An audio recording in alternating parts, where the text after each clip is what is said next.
अगर आप खासकर दिल्ली, हरियाणा, राजस्थान या यूपी में रहते हैं तो ये वीडियो आपकी जिंदगी और मौत का सवाल है। हम सब जानते हैं कि अरावली पर्वतमाला हमारे लिए फेफड़ों यानी सांस का काम करती है और हमें रेगिस्तान की धूल से बचाती है। लेकिन क्या आपको पता है कि 4 अगस्त 2023 को संसद में एक ऐसा बिल पास हुआ जिसने अरावली की सुरक्षा को हमेशा के लिए हटा दिया। कोई नहीं समझ रहा था कि जो दिख रहा है वो असल कहानी नहीं है। सोशल मीडिया पर शोर है कि अरावली को बेचा जा रहा है। आज मैं आपको वो सरकारी सबूत दिखाऊंगा कि कैसे एक कानून बदलकर हजारों एकड़ जंगल को कंक्रीट और खनन के लिए खोल दिया गया है। ये मोदी सरकार का फॉरेस्ट कंजर्वेशन अमेंडमेंट एक्ट 2023 है। इसमें एक बहुत बड़ा खेल किया गया है। सुप्रीम कोर्ट ने 1996 में गोदावर्मन केस में साफ कहा था कि जंगल वो है जो जंगल जैसा दिखता है, चाहे वो सरकारी रिकॉर्ड में दर्ज हो या ना हो। इसे डीम्ड फॉरेस्ट कहा जाता था। अरावली का बहुत बड़ा हिस्सा इसी डीम्ड फॉरेस्ट में आता है। लेकिन नए कानून ने क्या किया? अब सिर्फ वही जमीन जंगल मानी जाएगी जो 25 अक्टूबर 1980 के बाद सरकारी रिकॉर्ड में जंगल दर्ज है। इसका मतलब समझ रहे हैं? हरियाणा और राजस्थान में अरावली का हजारों एकड़ इलाका ऐसा है जो जंगल जैसा तो है, लेकिन सरकारी कागजों में वो जंगल नहीं बल्कि या पहाड़ लिखा है। इस एक कानून ने अरावली के उस पूरे हिस्से से सुरक्षा हटा ली। अब वहां माइनिंग लीगल हो जाएगी, वहां होटल बनाना लीगल हो जाएगा। ये कोशिश आज से नहीं, बहुत पहले से चल रही थी।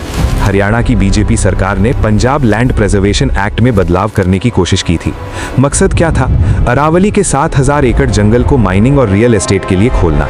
जब सुप्रीम कोर्ट ने उन्हें रोका तो अब केंद्र सरकार नया कानून फॉरेस्ट एक्ट 2023 ले आई ताकि सुप्रीम कोर्ट का पुराना आदेश बेअसर हो जाए। ये साजिश नहीं तो और क्या है? अब सवाल आता है, सरकार जंगल क्यों काट रही है, किसके लिए? जवाब है सीमेंट और पत्थर। अरावली लाइमस्टोन और पत्थरों का खजाना है। देश की बड़ी बड़ी सीमेंट कंपनियां जिनमें Adani group, Ambuja, ACC cement और अन्य बड़े प्लेयर्स शामिल हैं, उन्हें कच्चा माल चाहिए। रिपोर्ट्स बताती हैं कि अरावली के कई हिस्सों में इल्लीगल माइनिंग तो पहले से चल रहा था। सीएजी की रिपोर्ट देखिए। सीएजी ने कहा था कि अरावली के कई पहाड़ तो नक्शे से ही गायब हो चुके हैं।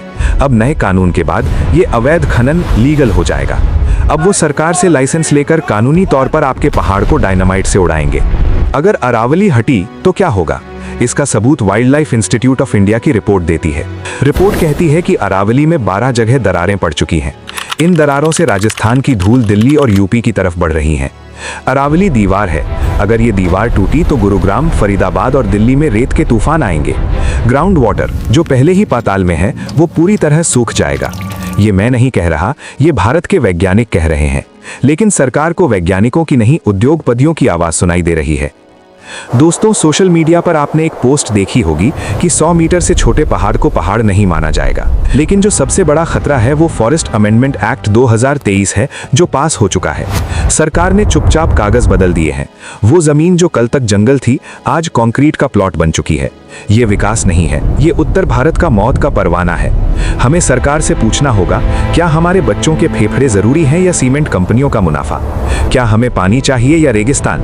मैंने आपको सारे सबूत एक्ट के नाम और सुप्रीम कोर्ट के बयानों के साथ दिए हैं। अब आपकी जिम्मेदारी है कि इस सच को लोगों तक पहुंचाएं। #सेव अरावली सिर्फ एक हैशटैग नहीं, हमारे जिंदा रहने की शर्त है। जय हिंद।